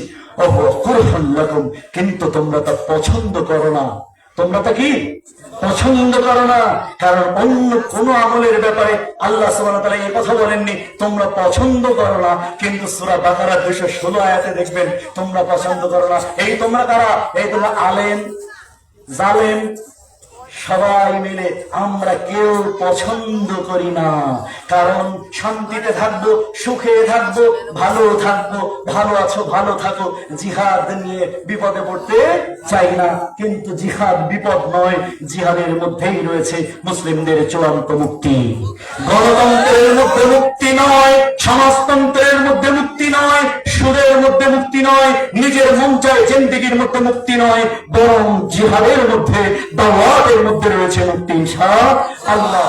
এই জন্য উদাত্ত আহ্বান জানিয়ে গেলাম, দুইটা কাজ করতে থাকুন আল্লাহর রাস্তায়, তাহলে আপনারা আল্লাহর রাস্তার মুজাহিদ হিসাবে কবুল হবে ইনশাআল্লাহ। এক হলো যে যেখানে থাকুন বিশুদ্ধ দিন, সহিহ হাদিসের বাণী প্রত্যেক দিন একজন মানুষকে দাওয়াত দিন, এবং যেখানে অন্যায়, যেখানে রাষ্ট্রীয়, সামাজিক, ব্যক্তিগত, পারিবারিক যেখানে অন্যায় দেখা হবে সেখানে প্রতিহত করা হবে, সেখানে প্রতিবাদ করতে হবে। আপনি খাসি মুসলমান হয়ে দুনিয়ায় 1000 বছর বেঁচে থাকার দরকার নেই, বরং মুসলিমের মুসলমান মতো 1 মিনিট বাঁচেন, 1 দিন বাঁচেন, সিংহের মতো বাঁচেন, বাঘের মতো বাঁচেন, যাকে দেখলে সমস্ত তাগতি শক্তি, সমস্ত কুফরি শক্তি, সমস্ত বড় বড় পাপাচারীরা থরথর করে কাঁপবে। আপনি ওই সালাফি হন, ওই আহলে হাদিস হন, ওই মুসলিম হন। এই মুসলিম হওয়ার জন্য আমি আপনাকে উদাত্ত আহ্বান জানালাম। আশা করি আমাদের সেই উদাত্ত আহ্বানে আপনারা সাড়া দিবেন ইনশাআল্লাহ। কারণ আল্লাহ বলেছেন কুনতুম খায়রা উম্মাতিন উখরিজাত লিন-নাস, তোমরাই শ্রেষ্ঠ উম্মত, তোমাদের পাঠানোই হয়েছে মানুষের কল্যাণের জন্য। সুবহানাল্লাহ বলেন।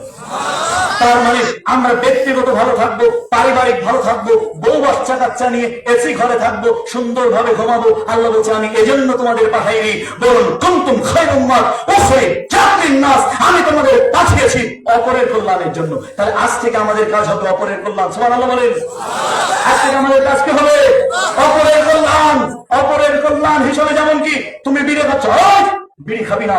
যদি আগামী দিন থেকে এই রাস্তা দিয়ে বিড়ি খেতে দেখি, ঠ্যাং ভেঙে দেবো পিটিয়ে।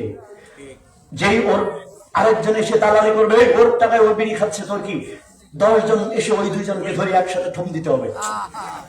আমাদের সামনে বিড়ি চলবে না, সিগারেট চলবে না, কুনতুম এভাবে কল্যাণ করতে হবে। এখানে জামাত হচ্ছে, তুই মসজিদের সামনে গিয়ে কই দাঁড়ে, দ্রুত মসজিদে ঢোক। কি বলতে হবে?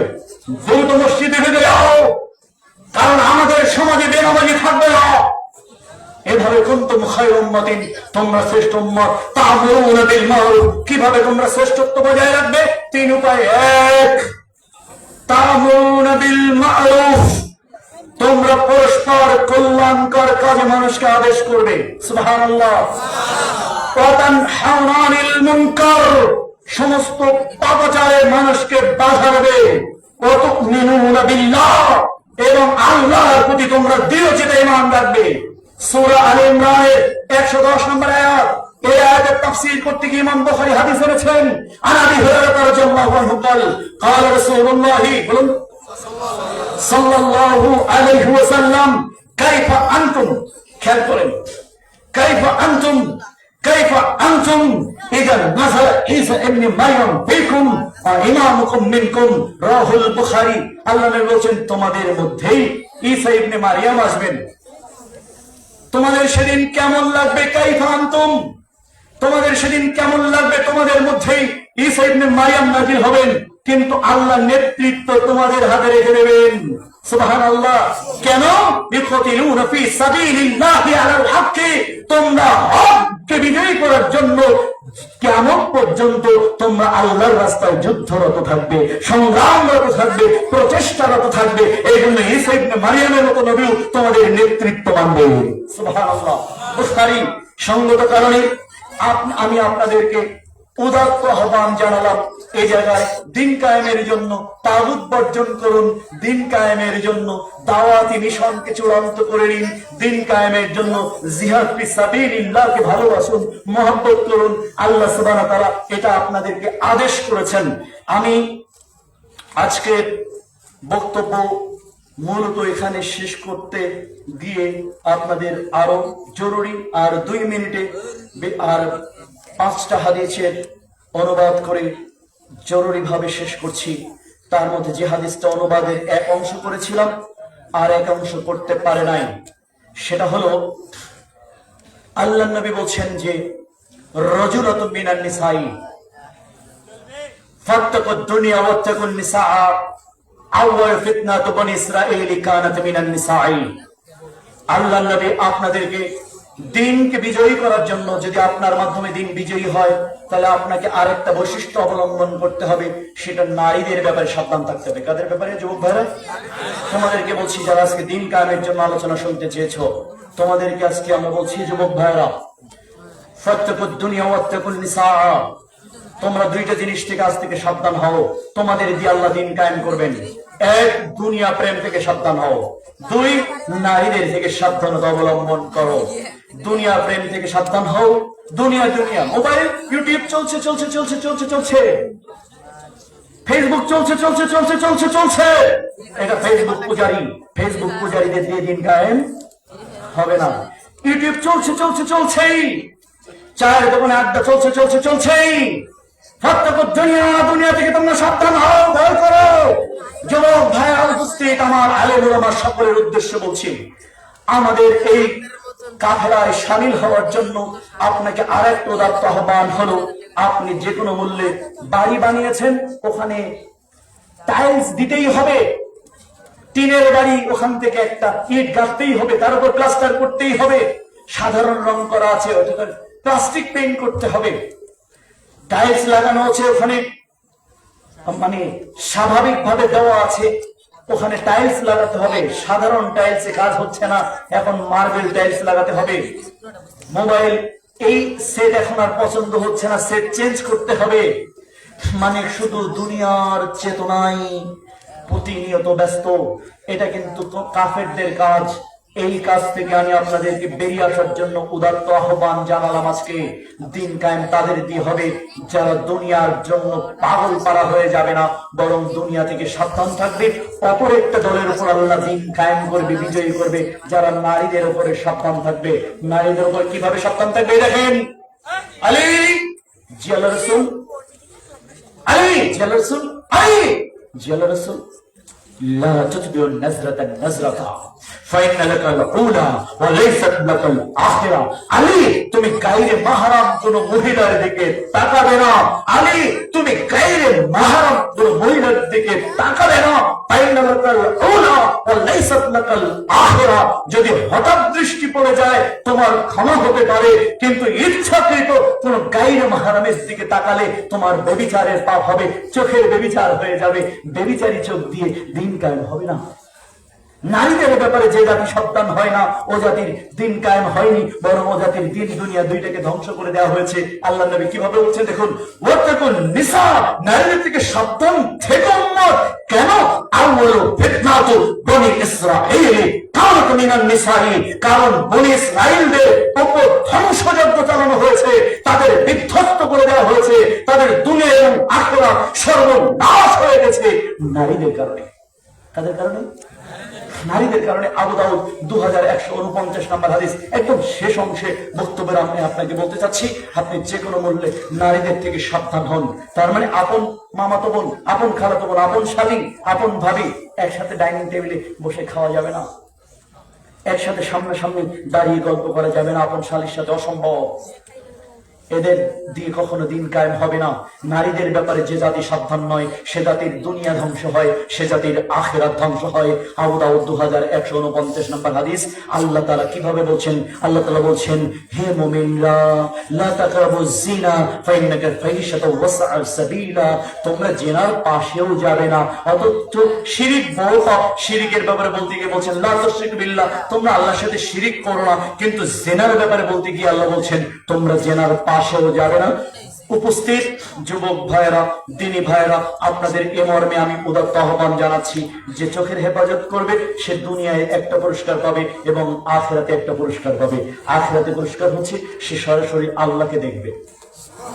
ইন্নাল্লাযীনা ইয়াখশাউনা রাব্বাহুম বিল গায়বি লাহুম মাগফিরাতুন ওয়া আজরুন কারীম। সূরা মুলকের 12 নম্বর আয়াতের তাফসীর, তাফসীরে কুরতুবী, তাফসীরে ইবনে কাসির এবং তাফসীরে তাবারি, তিনটা তাফসীর আপনাদেরকে পড়ার জন্য বিশ্ববিখ্যাত তিনটা তাফসীর গ্রন্থ। আমি সূরা মুল 67 নম্বর সূরার 12 নম্বর আয়াতের তাফসীর পড়তে আমন্ত্রণ জানাবো।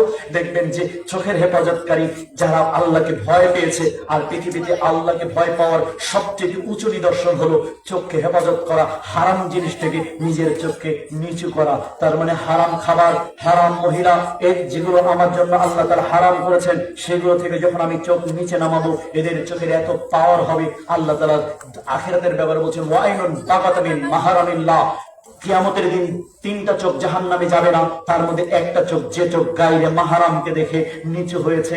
আপন মামাতো বোন, আপন খালাতো বোন, আপন চাচাতো বোন, আপন ভাবি, আপন ছোট ভাইয়ের ওয়াইফকে দেখে যে চোখ নিচু হয়ে যায়, যে চোখ দেখে না, কিয়ামতের দিন সিলসিলাতুল আহাদিস আর সহিহার 1477 নম্বর হাদিস, ওই চোখ কিয়ামতে জাহান্নাম চোখেই দেখবে না। সুবহানাল্লাহ বলেন।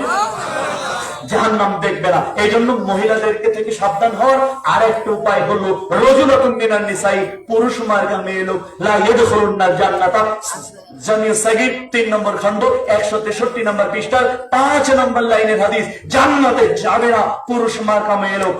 রাজুলাতুন মিনান নিসাই, পুরুষ মার্কা মেয়ে লোক জান্নাতে যাবে না। তার মানে আপনার বাড়ির মেয়ে লোক যেন বাজারে না যায়, পাতিরার বাজারে আহলে হাদিসের কোন বউ যেন পাতিরার বাজারে না যায়। পাতিরার বাজারে যদি কোনো বউ বাজার করতে যায়, ফুলকপি, ওলকপি, আলু, বেগুন, 3 পিস 4 পিস শাড়ি, ব্লাউজ, ওড়না, এরপরে মাছ, গরুর মাংস কিনতে মহিলা গেলে রজুলাতুম মিনান নিসাই, ওই মহিলা হলো পুরুষ মার্কা মেয়ে লোক, ও জান্নাতে যাবে না। বাজারের মহিলা বাজারে থাকবে, ও জান্নাতে ঢুকতে পারবে না। কাজী ইউসুফ জাহান বললাম, যদি কোনো বাবার বেটা ফতোয়া নিয়ে আসতে পারে ইউসুফ জাহান ফতোয়া ভুল হয়েছে, ওর বাড়িতে মরা পর্যন্ত বিনা টাকায় গোলামি করবো ইনশাল্লাহ। নাহলে ওকে হাদিস পড়তে হবে, নাহলে পড়ে যেতে হবে, আর নাহলে আস্তে গতি পরিবর্তন করতে হবে। নারী অপরণা ফি বুয়ুতিকুন্না, আপনার স্ত্রীকে ঘরে রাখতে হবে। কোথায়? রাস্তায় নয়, বাজারে নয়। নারী কোথায় থাকবে? রজুলাতুম মিনান নিসাই, নারী যেন কোনদিন হাই স্কুলের হেডমিস্ট্রেস না হয়। হেডমিস্ট্রেসের চেয়ারটা হলো পুরুষ পরিচালনা করবে। নারীদেরকে আল্লাহ বাহিরের পরিচালক হিসাবে পাঠান নাই, নারী গৃহে থাকবে। সূরা আহজাব 33 নম্বর সূরা 33 নম্বর আয়াত, আপনার নারীকে অকারণে ভুলতে হুন্না, তোমার নারীকে ঘরে রাখবে। আমার ভাইরা, আপনার বোনকে, আপনার স্ত্রীকে আপনি ঘরে রাখবেন। গণতন্ত্রে কাফেরগুলো বাইরে নারীর ক্ষমতায়ন, নারীর সমতায়নের নামে আপনাদের কুফরি মতবাদে যেন বিভ্রান্ত করতে না পারে। নারীরা কোথায় থাকবে? ঘরে থাকবে। নারী প্রধানমন্ত্রী হবে না। যে নারী প্রধানমন্ত্রী হয়েছে, ও যদি তওবা করে মরে থাকে, ও বাঁচতে পারবে। কিন্তু যদি তওবা করে মরে না থাকে, আর যদি আল্লাহ তওবা গ্রহণ না করে থাকে, লা ইয়াদখুলুনাল জান্নাতা, সে জান্নাতে যাবে না। যে নারী রাষ্ট্রের প্রধানমন্ত্রী হয়েছে, ও জান্নাতে যাবে না। যে নারী রাষ্ট্রের স্পিকার হয়েছে, লা ইয়াদখুলুনাল জান্নাতা, সে জান্নাতে যাবে না, কোনদিনও যাবে না। ও হলো রজুলাতুম মিনান নিসাই, ও হলো পুরুষ মার্কা মেয়ে লোক। হাসিনা জান্নাতে যাবে না, হাসিনা পুরুষ মার্কা মেয়ে লোক। হাসিনা তওবা করে মরুক। বাংলাদেশের সবাই হাসিনার বিরুদ্ধে হলেও আমি হাসিনার জন্য হেদায়েত চাই। হাসিনা মুসলমান হোক, হাসিনা তওবা করুক, হাসিনা জান্নাতে যাক, এটা আমি চাচ্ছি। কিন্তু হাসিনা যদি তওবা করে না মরে, যে প্রধানমন্ত্রী হয়েছিলাম ভুল করেছিলাম, ওটা পুরুষের চেয়ার, ওই চেয়ারে নারী বসলে ওই নারী নারী থাকে না, ওই নারী রজুলাতুম মিনান নিসাই হয়ে যায়, পুরুষ মার্কা মেয়ে লোক হয়, ও নারী জান্নাতে যাবে না। খালেদা জিয়া, আমরা মনে করি তিনি তওবা করে মরেছেন। আমরা সুধারণা পোষণ করি, যেহেতু মরার সময় আমি পাশে ছিলাম না, আমি ধরে নিলাম তওবা করে মরেছে, তাহলে ইনশাআল্লাহ জান্নাতে যেতে পারে। যদি তওবা না করে থাকে, যে আমি প্রধানমন্ত্রী ছিলাম 3 বারে, আমার ভুল হয়েছিল, এবং আমি যদি এই রোগ থেকে বেঁচে উঠি, আমি রাষ্ট্রের প্রধানমন্ত্রী কোনোদিন হব না, একথা যদি সে বলে মরে থাকে, জান্নাতে যেতে পারে। যদি না বলে থাকে, জান্নাতে যাবে না। পৃথিবীর সব আলেম যদি একসাথে হয়ে জানাজা পড়ে, পৃথিবীর সমস্ত আলেম, সাহারে হাদিস, সালাফি, পৃথিবীর সব মানুষ একত্রিত হয়ে যদি আল্লাহর কাছে সে দোয়া করে তাকে জাহান্নাম থেকে বাঁচার জন্য, জাহান্নাম থেকে বাঁচবে না। কারণ হচ্ছে রজুলাতুম মিনান নিসাই, পুরুষ মার্কা মেয়ে লোক। যে নারী হাই স্কুলের প্রধান শিক্ষক, রজুলাতুম মিনান নিসাই, ও পুরুষ মার্কা মেয়ে লোক, জান্নাতে যাবে না। যে নারী কলেজের প্রধান প্রিন্সিপাল, রজুলাতুম মিনান নিসাই, পুরুষ মার্কা মেয়ে লোক, সে জান্নাতে যাবে না। যে নারী সংসদ সদস্য, রজুলাতুম মিনান নিসাই, সে জান্নাতে যাবে না। যে নারী চেয়ারম্যান, ইউনিয়ন পরিষদের চেয়ারম্যান, ইউনিয়ন পরিষদের মেম্বার, রজুলাতুম মিনান নিসাই, ও পুরুষ মার্কা মেয়ে লোক, ও জান্নাতে যাবে না, যাবে না, যাবে না। সিলসিলাতুল হাদিস আস-সাহিহা, জামি সাগীর 3 নম্বর খণ্ড 163 নম্বর পৃষ্ঠার 5 নম্বর লাইনের হাদিস, সর্বশেষ আজকের বৈঠকের সহিহ মুসলিমের 2128 নম্বর হাদিস, 166 নম্বর পৃষ্ঠার 9 নম্বর লাইন থেকে হাদিস বর্ণনা করছি। আল্লাহ নবী বলেছেন, সিনফানি মিন আহলিন নার লা ফারকুমা কাসনাবিল বাকারি ইয়াদরিবুনা মা'আন নাসি ওয়া মিসহুন কাসয়াতুন আমরাতুন মুমিনাতুন মা'আতুন লা ইয়াদখুলুনা জান্নাতা। আল্লাহ নবী বলেছেন, 2 শ্রেণীর জাহান্নামী আছে, কিন্তু তাদেরকে আমি দেখিনি। এক হলো যাদের হাতে গাভীর লেজের মতো লম্বা লাঠি ধরা থাকবে, যা দিয়ে মানুষকে অযথা মারবে, এ আর কোনোদিন জান্নাতে যাবে না। 2, নিসাউন, মহিলা, কাসিয়াতুন, কাপড় পরা থাকবে, আরিয়াতুন, কিন্তু উলঙ্গ। কাপড় পরা থাকবে কিন্তু উলঙ্গ কেন? মুমিনাতুন, তার কাপড়ের দিকে মানুষকে আকৃষ্ট করেছে, তার মানে কাপড় পরেছে, সেই কাপড়টা, বোরখাটা উপর দিয়ে এমব্রয়ডারি করা আছে, বোরখা পরা আছে, বোরখার উপর দিয়ে স্টোন বসানো আছে, বোরখা পরা আছে লাল, বেগুনি, খয়েরি কালারের, চোখ ধাঁধানো কালার, যে বোরখা পরলে দেখতেই পরীর মতো লাগছে। বন্ধুর বাড়িতে গিয়েছে, বলছে যে বন্ধু, তোমার ওয়াইফকে তো, ভাবিকে তো মাশাআল্লাহ পরীর মতো লাগছে। তার মানে বোরখা পড়লে পরীর মতো লাগবে কেন? বোরখা পড়লে খ্যাত মতো লাগতে হবে, তাহলে তার নাম হবে বোরখা। আর না হলে আল্লাহ নবী বলছেন, ওই বোরখা যদি 1000 শরীরে চড়িয়ে যায়, মহিলা বাইরে যায়, একটা না, কয়টা? 1000 বোরখা। কিন্তু বোরখাটা হচ্ছে বেগুনি কালার, ব্লু কালার, যেগুলো মানুষ, অথবা সুন্দর কালার, যে কালারটা আপনারা পছন্দ করেন, এমন কোন কালার যদি 1000 শরীরে চড়িয়ে যায়, আল্লাহ নবী বলছেন নিসাউন, মহিলা কাসিয়াতুন, কাপড় পরে থাকবে, আয়াতুন, কিন্তু উলঙ্গ। কেন? মহিলাতুন, তার কাপড়ের দিকে, তার নিজের দিকে মানুষকে আকৃষ্ট করার কারণে লা ইয়াদখুলুনাল জান্নাত আবাদা, সে কোনোদিন জান্নাতে যাবে না। জান্নাতে যাবে না তো যাবে না, জান্নাতের সুগন্ধ পর্যন্ত পাবে না। সহিহ মুসলিমের 2128 নম্বর হাদিস। বোরখা পরা থাকে আবার পিছনে বেল্টও লাগানো থাকে, বেল্ট বাদে। আরে বোরখা পরেছেন তো পর্দার জন্য, পিছনে বেল্ট লাগিয়েছেন কিসের জন্য? এই নারীদের রেখে, বাজারে রেখে, এই নারীদের বাইরে রেখে ওই পুরুষ কোনোদিন দিন কায়েম করতে পারবে না। কারণ যে নারী, যে তার নিজের নারীকে হেফাজত করতে পারেনি, সে রাষ্ট্রের কোনো কাজ করতে পারবে না। এই জন্য ফাত্তাকুদ দুনিয়া ওয়াত্তাকুন নিসা, আমার ভাইয়েরা, আমি আপনাদের চোখের হেফাজতের জন্য আপনাদের বলছি, আর নারীদের বলছি, আপনারা নারীদেরকে হেফাজত করুন।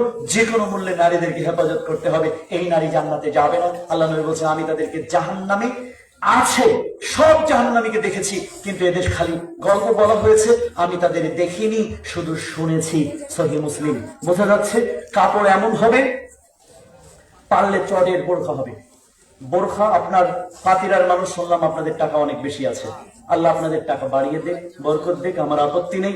বোরখার ভিতরে যে 3 পিস পরে ওটা 3 কোটি টাকা দিয়ে কিনে দিয়েন, আমার কোনো আপত্তি নেই। যে শাড়িটা কিনে দিবেন ওটা 10 কোটি টাকা দিয়ে কিনে দিবেন, আমার কোনো আপত্তি নেই। কিন্তু বোরখা হবে সবচেয়ে খ্যাত, বোরখা হবে সবচেয়ে 300 টাকা দামের। আপনার ওয়াইফ যেন বাজারে গিয়ে ঢং নামের বলে, ভাইয়া লেটেস্ট একটা বোরখা বের করেন, লেটেস্ট বোরখা ভাইয়া। মূর্খ, ননসেন্স। বোরখা হবে খ্যাত, বোরখা হবে মান্দা করা মনের, বোরখাটা দেখলে মানুষ তোমার বউ কি একটা খ্যাত কালারের একটা বোরখা কিনে দিয়েছে, কি দিয়েছো ভাবিকে, ভাবি এটা কিরকম কি কিনেছেন, এর নাম বোরখা। লেটেস্ট নম্বর খানা। আপনি যেটা পড়বেন আপনার স্বামী দেখবে, তা 10 কোটি টাকা দিয়ে কিনে নেন স্বামীর কাছ থেকে, বলবেন যে আমার কোনো আপত্তি নেই, কিন্তু বোরখা হতে হবে এমন। এই জন্য আমি, আল্লাহ নবী বলছেন আল্লাযী ইউকিরু আহলাল খাবাসা, এই নারী যাদের অধীনে থাকবে। অথবা সিদ্ধান্ত নিয়েছেন রফিক সাহেব, উনি সিদ্ধান্ত নিয়েছে ওনার মেয়েকে ওনার সাথে বিয়ে দিবে।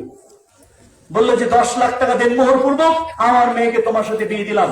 বাড়িতে গিয়ে বলছে, সুমির মা শুনছো, আমাদের আনিসুর সাহেবের সাথে আমাদের বড় মেয়েকে বিয়ে দেওয়ার জন্য ঠিক করেছে। কি? এই থাক, ওর সাথে মেয়ে বিয়ে দেবো না, প্রয়োজনে মেয়ে কেটে কুটে নদীতে ভাসাবো, সাগরে ভাসিয়ে দিব, এর সাথে মেয়ে বিয়ে হবে না। এরপরে রফিক সাহেব আনিসুর সাহেবকে গিয়ে বললো যে দুঃখিত বাবা, পারলাম না। রাজুলাতুম মিনান নিসাই, ওই মহিলার জান্নাতে যাবে না।